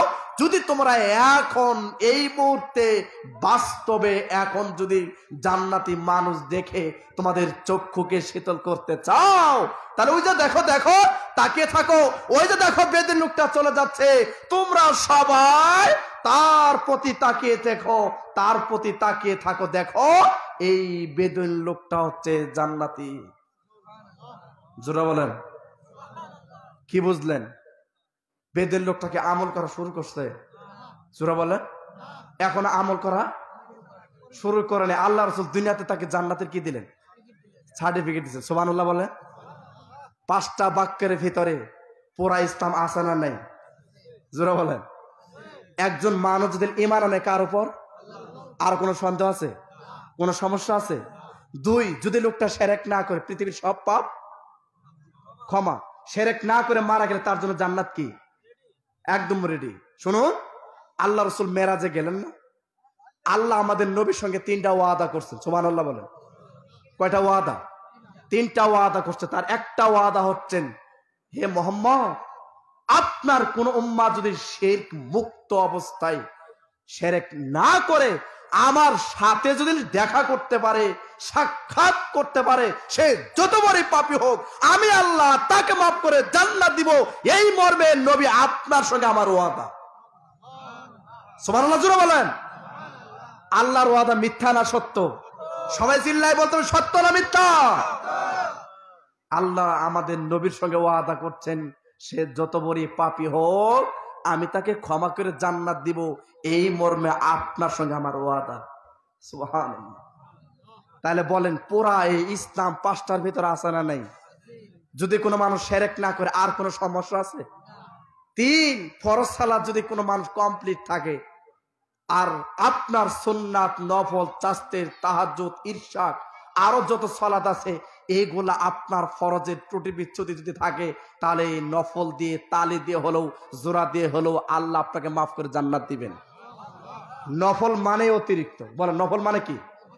বলেন, গার্মেন্টসের চাকরি, মাসে 9,000 টাকা বেতন, আবার অপার টাইম করে, নাকি বলেন না, নাইট ডিউটি, অপার টাইম করে আরো 5,000। এই যে 9,000-এর সঙ্গে আরো 5,000 যোগ হলো, তার মানে এই নফল, ঠিক কিনা বলেন? বলেন, 5 ওয়াক্ত সালাতের পাশাপাশি সুন্নাত, ফরজ, নফল 17 রাকাত ফরজ, 12 রাকাত সুন্নাত। মনে থাকবে, 5 ওয়াক্ত নামাজে ফরজ কত রাকাত? 17, আর 12 রাকাত কি সুন্নাতে মুআক্কাদা। উম্মে হাবিবা রাদিয়াল্লাহু আনহা থেকে বর্ণিত, আল্লাহ রাসূল বলছেন, তিরমিজির, যে ব্যক্তি এই 12 রাকাত সুন্নাত সালাত নিয়মিত আদায় করবে, তার জন্য জান্নাতে স্পেশাল আল্লাহ একটা ঘর নির্মাণ করবে, শুধু তার জন্যই বরাদ্দ। সুবহানাল্লাহ বলে। কথা বুঝতে পারছেন? তাহলে 12 রাকাত সুন্নাত সালাত পড়লে জান্নাতে আপনার জন্য আল্লাহ ঘর দান করবে। সুবহানাল্লাহ। তাহলে ফরজ 17 রাকাত পড়লে তাহলে আরো কেমন? হাদিস শুনেন, আল্লাহ রাসূল বলছেন, সঙ্গী সাথীরা শুনো, আস-সালাতু নূর, আস-সালাতু বুরহান, আস-সালাতু নাজা। নামাজ হচ্ছে তোমার জন্য কবরে একমাত্র আলো। শোনো, নামাজ বুরহান, তোমার জন্য জান্নাতে যাওয়ার জন্য একমাত্র দলিল। শোনো, সালাতুন নাজা, নামাজ হচ্ছে জাহান্নাম থেকে বাঁচার একমাত্র উপায়। সুবহানাল্লাহ বলে। একটা হাদিসে 3টা বাক্য। চতুর্থ বাক্যে আল্লাহ রাসূল বলছেন, যে ব্যক্তি সালাতের হেফাজত করলো না, তার জন্য বিখ্যাত বড় বড় 4 জন কাফেরের সঙ্গে হবে তার হাসর। নাউজুবিল্লাহ বলেন। 1 কারুন, 2 ফেরাউন, 3 হামান, 4 উবাই ইবনে খালদ। এই 4 জন বিখ্যাত, এরা সবাই আল্লাহর ওলি, নাকি? জোরে বলেন, এরা 4 জন কি আল্লাহর ওলি না কাফের? খালি কাফের না, কাফের সভাপতি, ঠিক কিনা বলে? এরা হচ্ছে বিখ্যাত কাফের। এই বিখ্যাত 4 জন কাফেরের সঙ্গে হবে বেনামাজের হাসর। আর তাদের সঙ্গে হাসর হওয়া মানে কি জান্নাত না জাহান্নাম? বলেন, কাফের সঙ্গে হাসর হওয়া মানে নিশ্চিত কি? কোনো সন্দেহ আছে? দেয়ার ইজ নো কনফিউশন, কোনো সন্দেহ নেই। এরা ডাইরেক্ট গোয়িং টু হেল, জাহান্নামে চলে যাবে। কাফের সঙ্গে হাসর হওয়া মানে জাহান্নাম। আর ইমানদার, মুত্তাকি, পরহেজগার, সিদ্দিক, শহীদ এদের সঙ্গে হাসর হওয়া মানে কি? জান্নাত। কথা বলছেন নাই? জান্নাত। এই জন্য আল্লাহ রাসূল সাল্লাল্লাহু আলাইহি সাল্লাম ছোট একজন সাহাবী, সহিহ মুসলিমের হাদিস, অনেক মজা লাগবে শুনেন। রাবিয়া, কি নাম? রাবি ইবনু কাব রাদিয়াল্লাহু আনহু, একজন সাহাবী, ছোট মানুষ। আল্লাহ রাসূলের সঙ্গে রাত্রি যাপন করলেন বিছানায়। বুঝেন, বিছানায় রাত্রি যাপন করলেন। আল্লাহ রাসূল ঘুম থেকে উঠলেন, রাবিয়াকে বলছেন, রাবিয়া, যে আল্লাহ রাসূল ইস্তিনজার পানি দাও, ইস্তিনজা করবো আর ওযু করে সালাত পড়বো। রাবি ইবনু কাব আল্লাহ রাসূলের সঙ্গে রাত্রি যাপন করলেন। বলেন, এই সাহাবীর ভাগ্য ভালো না? আল্লাহ নবীর সঙ্গে একই বিছানায় ঘুমানো, যার তার কপালে জুটবে? বলেন তো। এই রাবি ইবনু কাবের কাছে আল্লাহ রাসূল পানি চাইলেন ইস্তিনজা করার জন্য। তিনি ইস্তিনজা করলেন, ওযু করলেন। এখন আল্লাহ রাসূল ওযু করার কমপ্লিট। এখন রাবিয়াকে বলছেন, রাবিয়া, লিসাল আসআলুকা, রাবিয়া আমার কাছে এখন কিছু চাও তো, কিছু চেয়ে নাও, একটা কিছু আমার কাছে চাও তো। তো রাবি ইবনু কাব বলছেন, ইয়া রাসূলুল্লাহ, মুরাফাতাকা ফিল জান্নাহ, আমি জান্নাতে আপনার সঙ্গে একসঙ্গে থাকতে চাই। কি বুঝেন নাই? সুবহানাল্লাহ বললেন না? যে দেখেন বাক্য, আল্লাহ রাসূল বলছে কিছু চাও, রাবি ইবনু কাব বলছে আপনার সঙ্গে আমি যেন জান্নাতে একসঙ্গে থাকতে পারি, এটা আমি আপনার সাথে, মানে এটা আমি চাচ্ছি। এখন আল্লাহ রাসূল অবাক হয়ে গেছেন যে আমি এই কথা বললে রাবি এই কথা বলবে, এটা তার জানা ছিল না। সুবহানাল্লাহ বলবেন না? তার মানে এই হাদিস প্রমাণ করছে আমাদের নবী গায়েব জানেন? আমাদের নবী গায়েব জানেন? যদি গায়েব জানতেন উহুদের মাঠে গিয়ে মায়ের খাইতেন? ওখানে গেলে মায়ের খাবো, তার মানে তিনি গায়েব জানতেন? এখন আল্লাহ রাসূল একটু থমকে গিয়ে বলছেন, আরে রাবি আশ্চর্য। আল্লাহ রাসূল সাল্লাল্লাহু আলাইহি ওয়াসাল্লাম বলছেন, আমি এই কথা বললে রাবি এটা বলবে, এটা আমার জানা ছিল না। আল্লাহ রাসূল রাবি ইবনু কাবকে তারপরে বলছেন, রাবিয়া, আওয়া গায়রে জালে, এছাড়া আর কিছু চাওয়া যায় না? চিন্তা করে দেখেন, রাবিয়াকে আল্লাহ রাসূল বলছেন, আওয়া গায়রে জালে, রাবিয়া এছাড়া আর কিছু চাও। রাবিয়া বলছেন, কুলতু হুয়া জালেক, আপনি বলেন কি? আমি যেটা বলছি ওটাই আমি চাই, আপনার সঙ্গে জান্নাতে থাকতে চাই, এটাই আমি চাই। সুবহানাল্লাহ। এখন আল্লাহ রাসূল বলছেন, তাহলে আর কি করা? শোনো রাবিয়া, ফাআইননি, আমাকে সহযোগিতা করো, আমাকে সহযোগিতা করতে হবে যদি জান্নাতে আমার সঙ্গে থাকতে চাও। বিকাসরাতিস সুজুদ, বেশি বেশি সিজদা দিয়ে আল্লাহর নৈকট্য অর্জন করলে তুমি আমার সঙ্গে জান্নাতে থাকতে পারবে। তার মানে কি? বলেন, 5 ওয়াক্ত সালাতের পাশাপাশি কি সুন্নাত, নফল, বেতের, শাস্তের, তাহাজ্জুদ, ইশরাক, যত সালাত আছে ফরজের পাশাপাশি এইগুলা বেশি বেশি আদায় করার কারণে আল্লাহ তোমার প্রতি খুশি, আমার সঙ্গে জান্নাতে একসঙ্গে থাকতে পারবে। এই জন্য তুমি আমাকে বেশি বেশি সিজদা দিয়ে যদি সহযোগিতা করতে পারো, তাহলে আমার সঙ্গে জান্নাতে থাকতে পারো। জোরে বলেন সুবহানাল্লাহ। সহিহ মুসলিমের হাদিস। তাহলে সালাত আদায় করলে আল্লাহ নবীর সঙ্গে জান্নাতে থাকতে পারবেন। রাজি আছেন? বলেন ইনশাআল্লাহ। কি থাকতে চান না? আরে এত ভালো ভাগ্য কার হয় আল্লাহ নবীর সঙ্গে জান্নাতে থাকা। এই জন্য আল্লাহ রাসূল সাল্লাল্লাহু আলাইহি ওয়াসাল্লাম যখনই দোয়া করতেন তখন বলতেন আল্লাহ রাসূল সাল্লাল্লাহু আলাইহি ওয়াসাল্লামকে, যে আমি যেন ফকির, মিসকিন, এতিম, গরিব এদের সঙ্গে যেন জান্নাতে থাকতে পারি। সুবহানাল্লাহ বলেন। তো আয়েশা রাদিয়াল্লাহু তাআলা আনহা বলছেন, ইয়া রাসূলুল্লাহ, দোয়াটা একটু ঘুরিয়ে বলেন। আমাদের দিন যায় না, 1 মাস আমাদের চুলায় আগুন জ্বলে না, খেজুর খেয়ে পানি খেয়ে আমাদের দিন যায়, দোয়াটা একটু ঘুরিয়ে বলেন, আমাদের দিন যায় না, একটু ধনী হওয়ার জন্য দোয়া করেন। আল্লাহ রাসূল বলেন, শোনো আয়েশা, ধনীদের 500 বছর আগে গরিবরা জান্নাতে প্রবেশ করবে। সুবহানাল্লাহ বলেন। কত বছর আগে? 500 বছর আগে। জি, আমাদের সম্মানিত প্রধান অতিথি মহোদয়, আমার শ্রদ্ধাভাজন ব্যক্তিত্ব ইনশাআল্লাহ তিনি চলে আসছেন, আলহামদুলিল্লাহ। আমরা অবশ্যই তার জন্য দোয়া করি। তিনি একটু অসুস্থ, আমি শুনছিলাম ফোনে। জি, আসসালামু আলাইকুম, ভালো আছেন? আল্লাহ তাকে আরোগ্য দান করুক, জোরে বলো আমিন। আল্লাহ তাকে সুস্থতা দান করুক, আল্লাহুম্মা আমিন। তিনি আমাদের মাঝে এসে উপস্থিত হয়েছেন, এই জন্য আমরা আমাদের এই মাদ্রাসা দারুল হাদিস সালাফি একাডেমির পক্ষ থেকে আমরা তাকে সাধুবাদ জানাই। আল্লাহ তাকে কবুল করুক, আল্লাহুম্মা আমিন। জি, সম্মানিত উপস্থিতি, যেটা বলছিলাম, 5 ওয়াক্ত সালাত বিচার মাঠে আপনার জন্য আমার জন্য প্রথম যদি হিসাবই হয়, তাহলে আপনার আমার সালাত মিস করার কোনো সুযোগ আছে? জোরে বলেন, সুযোগ আছে? নাই। এরপরেও অসংখ্য মসজিদ মাদ্রাসায় আজকে ফজরের সময় মুসল্লি পাওয়া যায় না। কথা বলেন ঠিক কিনা? মুসল্লি নাই। মুসল্লি কখন পাওয়া যায়? ঈদের মাঠে, ঠিক কিনা বলেন? জানাজার সালাতে শুধু মুসল্লি, মসজিদে মুসল্লি নাই। এই জন্য আপনার ইবাদত আপনাকেই করতে হবে, আপনার কবরে আপনাকেই থাকতে হবে, আপনার হিসাব আপনাকে দিতে হবে। অতএব যেহেতু কেউ কারো হিসাব দিবে না, অতএব আপনার আমল আপনাকে দিয়েই কবরের শাস্তি থেকে রক্ষা পেতে হবে। কথা বলেন ঠিক কিনা? যেহেতু সেদিন কবর কাউকে চিনবে না, কবর এমন একটা পরিস্থিতি বিষয়, কাউকে চিনবে না। অতএব আমল ভালো থাকলে কবর বলছে তার সঙ্গে আমার আচরণ হবে ভালো, ঠিক কিনা? যার আচরণ মানে আমল খারাপ, আমলহীন, কবর তার সঙ্গে আচরণ করবে তার জন্য খুব খারাপ, ভয়ানক। অতএব বিষয়গুলো বোঝার তৌফিক দান করুন, জোরে বলো আমিন।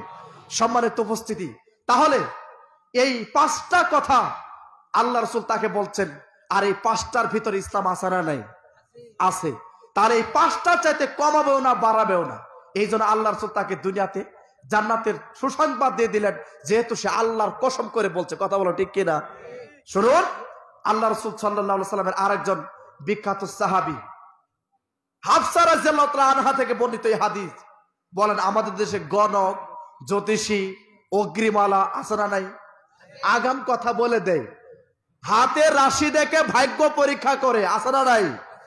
আপনার এই হাতের ভিতর অনেকগুলো ফাড়া, বিপদ, 501 টাকা দিলে আমি বিপদ কেটে দিব, আছে না নাই? এরকম ভণ্ডামির ব্যবসা আছে না নাই? এই হাতের রাশির ভিতরে কোনো কিছুই নেই। বিপদ কার পক্ষ থেকে আসে? আবার আপনাকে বিপদ মুক্ত করেন কে? আল্লাহ না? এই ভরসায় রাখবেন। হাতের রাশির ভিতরে আপনার বিপদ না, ওই জ্যোতিষী গণককে 501 টাকা, 1001 টাকা দিলে আপনার বিপদ কেটে দিবে। এটা মুশরিক ছাড়া আরো কিছু? জোরে বলেন। বাঁচানোর মালিকটা একমাত্র আল্লাহ। 10টা জি জি 9:34 তো, আর 5-10 মিনিট শেষ করে দিই ইনশাআল্লাহ। সম্মানিত উপস্থিতি, তাহলে আল্লাহ রাসূল সাল্লাল্লাহু আলাইহি সাল্লাম এই হাদিস বলছেন, মান আতারাফান, যে ব্যক্তি কোন গণক জ্যোতিষীর কাছে যায়, বলেন যায় না? ফাস আলাহু, জিজ্ঞেস করলো কোনো বিষয়ে, গণক কি বললো আর আপনি সেই অনুযায়ী আমল করলেন, লাম তুকবাল্লাহু সালাতুন 40 লাইলা, 40 দিনের তার ইবাদত আল্লাহর দরবারে কবুল হবে না। নাউজুবিল্লাহ বলে। আমরা হাতে রাশি থেকে ভাগ্য পরীক্ষা করি, লটারির মাধ্যমে ভাগ্য পরীক্ষা করি, যদি লাইগা যায় 10 টাকা দিয়ে 40 লক্ষ টাকা, ঠিক কিনা বলেন? টিয়া পাখির মাধ্যমে ভাগ্য পরীক্ষা করেন, জি না, এগুলো সম্পূর্ণ শিরক। এরপরে আল্লাহ রাসূল সাল্লাল্লাহু আলাইহি সাল্লাম তাবিজ কবজের ব্যাপারে 1450 বছর আগে সতর্ক করছেন, মান আল্লাকা তামিমাতার ফাকাত আশরাকা, যে ব্যক্তি হাতে গলায় কোমরে তাবিজ ঝোলায়, মাদলি ঝোলায়, সে যেন আল্লাহর সঙ্গে কি করলো? শিরক করলো। হাদিস শুনেন, মুস্তাদ আহমদ গ্রন্থের হাদিস। আল্লাহ রাসূল সাল্লাল্লাহু আলাইহি সাল্লাম কি তাবিজের পক্ষে ছিলেন না বিপক্ষে? বলেন। তাহলে আমরা কোন পক্ষে থাকবো? তাবিজের পক্ষে থাকবো না বিপক্ষে? তো উকবা ইবনে আমের রাদিয়াল্লাহু তাআলা আনহু বলেন, একটা দল আল্লাহ রাসূল সাল্লাল্লাহু আলাইহি ওয়াসাল্লামের কাছে গেছেন শপথ নেওয়ার জন্য। আল্লাহ রাসূল 9 জনকে শপথ দিলেন, একজনকে বাকি রাখলেন। বোঝা গেল? 9 জনকে শপথ দিলেন, একজনকে শপথ বাক্য দিলেন না। এখন তারা পরামর্শ করে বললেন যে, কে এতগুলো মানুষ, সবাইকে আল্লাহ নবী শপথ বাক্য দিলেন, আর তাকে দিল না, কারণ কি? তারা পরামর্শ করে আল্লাহ রাসূলের কাছে এসে বলছেন, ইয়া রাসূলুল্লাহ, মানুষ আসছে এতগুলো, সবাইকে আপনি শপথ বাক্য দিলেন, বায়াত পাঠ করালেন, কিন্তু একে বাকি রাখছেন কারণ কি?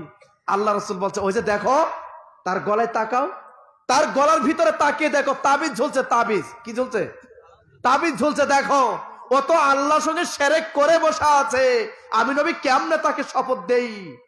লোকটা গলার ভিতরে তাকিয়ে দেখে তাই তো তাবিজ ঝুলছে।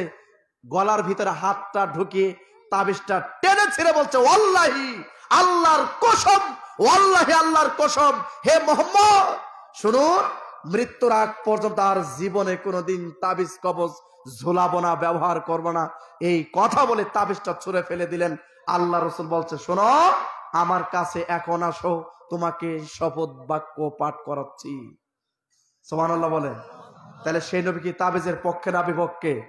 আর আজকে আমাদের বর্তমান বাংলাদেশ, ভারত, পাকিস্তান এক শ্রেণী হুজুরের ব্যবসায় হচ্ছে তাবিজ বিক্রি করে খাওয়া, ঠিক কিনা? এই তাবিজ বিক্রি করে হুজুর সংসার চালাই। 501 টাকা, 301 টাকা তাবিজ বিক্রি করে রাস্তাঘাটে, বাসে, ট্রেনে, লঞ্চে, বিভিন্ন জায়গায় তাবিজ বিক্রি করে। কালো সুতার গিরা দিয়ে বিপদ আপদ এগুলা মানুষকে হেফাজত করে। এই কালো সুতার গিরা ইত্যাদি, পাগলা ফকিরের গিরা ইত্যাদি, এইগুলা আজকে মানুষের সমাজের ভিতরে, মানুষের ব্রেনে এমন ভাবে এক শ্রেণী হুজুরা ঢুকিয়ে দিয়েছেন, তাবিজে আপনাকে বাঁচালো, তাবিজে আপনার রূপ ভালো করে দিল। বলেন নাউজুবিল্লাহ। তাবিজ কি বাঁচানোর মালিক? সূরা শুআরা 80 নম্বরে আল্লাহ বলছেন আমি মানুষকে অসুখ দেই, আবার আমি আল্লাহ মানুষকে সুস্থতা দান করি। সুবহানাল্লাহ বলেন। তাহলে অসুস্থতা কার পক্ষ থেকে আসে? ওটা হচ্ছে আপনার জন্য পরীক্ষা, ঠিক না বলেন? আপনার গুনাহ ক্ষমা হয়, আর আপনি যদি ধৈর্য ধারণ করেন তাহলে আল্লাহ আপনাকে পরীক্ষা করছেন যে সে সফল হতে পারে কিনা, ঠিক কিনা বলেন? আর আল্লাহ আপনাকে সুস্থতা দান করবেন। কথা বলেন ঠিক না? অতএব আমরা মৃত্যুর আগ পর্যন্ত ইনশাআল্লাহ, জোরে বলেন, সবাই বলেন ইনশাআল্লাহ, শিরক বিদআত মুক্ত জীবন যাপন করব। বলেন ইনশাআল্লাহ। আল্লাহ আমাদের তৌফিক দান করে, জোরে বলেন আমিন। আল্লাহ অবশ্যই আমাদেরকে শিরক বিদআত মুক্ত অবস্থায় আমরা যেন দুনিয়া থেকে বিদায় হতে পারি। বলে আমিন। আল্লাহ সামনে যেন আমরা শিরক মুক্ত অবস্থায় সাক্ষাৎ করতে পারি, এই ভাগ্যই নসিব আল্লাহ আমাদেরকে দান করে। বলে আমিন। এ বলে আমার সংক্ষিপ্ত আলোচনা এখানে শেষ করছি। সম্মানিত উপস্থিতি, সবাই আমার জন্য দোয়া করবেন। মহান আল্লাহ সুবহানাহু ওয়া তাআলা যেন আমাদেরকে কবুল করেন। পবিত্র কোরআন সহিহ হাদিসের কথাগুলো যেন জাতির সামনে তুলে ধরার জন্য চেষ্টা করতে পারি। আর ভুল ত্রুটি হলে ক্ষমা করবেন, আর আমার জন্য দোয়া করবেন। আমার নাম মাসুদ বিন আব্দুল্লাহ। রনি ভাইয়ের সঙ্গে আমরা ইস্তেমার মাঠে আল্লাহ আন্দোলন, যে বিশাল বড় ইস্তেমা প্রতি বছরে হয়, এই বছর ফেব্রুয়ারি 24 এবং 25 তারিখ ডেট হয়ে গেছে। বলে আলহামদুলিল্লাহ। তো ইনশাল্লাহ আপনারা অবশ্যই অবশ্যই দাওয়াত, অবশ্যই আপনারা যাবেন, কি বলেন ইনশাল্লাহ? তো সেই ইস্তেমাতেই ভাইয়ের সঙ্গে আমার সাক্ষাৎ, রনিমুল্লাহ ভাই যিনি এই মাদ্রাসা পরিচালক, তিনার সঙ্গে সাক্ষাৎ, তিনি আমাকে দাওয়াত করে নিয়ে আসছেন। এই জন্য আল্লাহ তাকে যাচাই খায়ের দান করুন। আমরা দোয়া করছি এই মাদ্রাসা দারুল ইসলাম সালাফি একাডেমি আল্লাহ কবুল করুন, জোরে বলা আমিন। আল্লাহ আপনারা আপনাদের এই ছাত্র দিয়ে, অর্থ দিয়ে, মেধা দিয়ে এই মাদ্রাসা সহযোগিতা করবেন ইনশাআল্লাহ। আপনারা যা পারেন সার্বিক সহযোগিতা করবেন। মাদ্রাসা কাজে যাওয়ার সময় অফিসে আপনারা অবশ্যই সহযোগিতা করে যাবেন, যা পারেন। এটাই আপনার বিচার মাঠে এই দানটা এত বড় পাহাড়, উহুদ পাহাড় চাইতে বড় হবে। এই পাহাড়ের ছায়াতে আল্লাহ আপনাকে আশ্রয় দান করবেন আমিন ইনশাআল্লাহ। অতএব বিষয়গুলো খেয়াল রাখবেন। আর আমার নাম মাসুদ বিন আব্দুল্লাহ, এটা আমার ইউটিউব নিজস্ব চ্যানেল। নাম লিখলে বাংলাতে ফেসবুক পেজ, ফেসবুক আইডি এবং ইউটিউব চ্যানেল লিখলে দেখবেন প্রায় 600-র উপরে বক্তব্য আছে বিষয়ভিত্তিক ইনশাআল্লাহ। তো যেহেতু প্রতি রাতে কথা বলতে হয়, ইনশাআল্লাহ দোয়া করবেন। ইনশাআল্লাহ এখন চলে যাব, কালকে যেহেতু খুতবা আছে ইনশাআল্লাহ জামার পরে দোয়া করুন আল্লাহ যেন সুস্থতার মাধ্যমে, নিরাপত্তার মাধ্যমে আল্লাহ যেন নিয়ে যায়। বলে আমিন। এ বলে আমার সংক্ষিপ্ত আলোচনা এখানে শেষ করছি। সুবহানাকাল্লাহুম্মা ওয়া বিহামদিক, আশহাদু আল্লা ইলাহা ইল্লা আনতা আস্তাগফিরুকা ওয়া আতুবু ইলাইক। আসসালামু আলাইকুম ওয়া রাহমাতুল্লাহি ওয়া বারাকাতুহু। কত বাজে দেখো তো? 9:40।